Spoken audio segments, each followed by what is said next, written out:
আমার বন্ধুরে কোনো দিকে নজর দিবেন না। আল্লামা জাকারিয়া রহমতুল্লাহ আলাইহি তার একটা লিখিত কিতাবের মধ্যে লিখলেন, দুনিয়ার কোনো মানুষ যদি মারা যায়, আল্লাহ রসুলের বিধান হলো তার আপন জন তাকে কবরে নামাইবে, তার আপন ব্যক্তি তাকে কবরে নামাইবে। কিন্তু আল্লাহ রসুলের পরে একজন বান্দার জন্য সব চাইতে নিঃস্বার্থ ভালোবাসা হলো তার মা। কি? তার মা। মা ছাড়া অন্য কেউ যদি আপনারে বেশি ভালোবাসে, বুঝবেন ওর ভিতর বাটপারি আছে, মুনাফিকি আছে। সব চাইতে বেশি কাছের লোক হলো তার মা। কিন্তু মা কেন কবরে নামাই না? মা কেন কবরে নামাই না রে ভাই? একটু খেয়াল করে শুনবেন তার কারণ। আল্লামা জাকারিয়া রহমতুল্লাহ আলাইহি বলেন, কোন মাকে আমি এই রকম শক্তি আল্লাহ দেন নাই।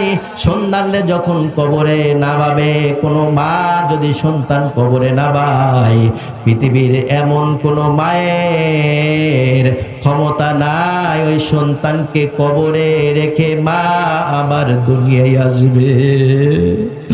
মা লোকদেরকে ডাক দিয়ে বলবে, এরে আমার এলাকাবাসী, আমার সন্তানের সঙ্গে আমারেও কবরের মধ্যে দিয়ে দাও, আমি আর দুনিয়ায় থাকতে চাই না। এই হলো আমাদের মা। ওই মা যাদের অন্ধকার কবরে চলে গেছে, এই মৃত্যু থেকে কেউ রেহাই পাবে না। রাজা বাদশা ধনী ফকির সব কিন্তু কবরে যাওয়া লাগবে। আমাদের সঙ্গে যারা চলাফেরা করতো তারা আজ কোথায় গিয়েছে? দেখেন না, আমার খোকন ভাই দুনিয়ার জীবন থেকে চলে গেলেন। সাবেক প্রধানমন্ত্রী 3 বারের বেগম খালেদা জিয়া দুনিয়ার থেকে বিদায় নিয়ে অন্ধকার কবরে চলে গেলেন।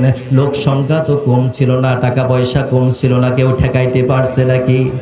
জোরে বলেন, কেউ ঠেকাইতে পারছে নাকি? দেখেন ভাই, 2 ফোঁটা চোখের পানি পড়ে কিনা আমার আপনার চোখের সামনে দিয়ে কত মানুষ কবরে চলে গেল,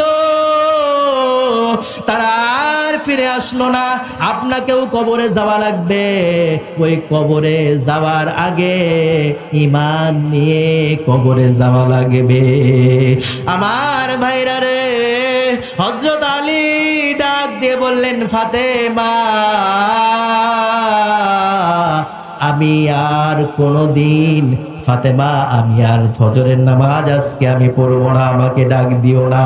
আল্লাহ নবীর সাহাবী হযরত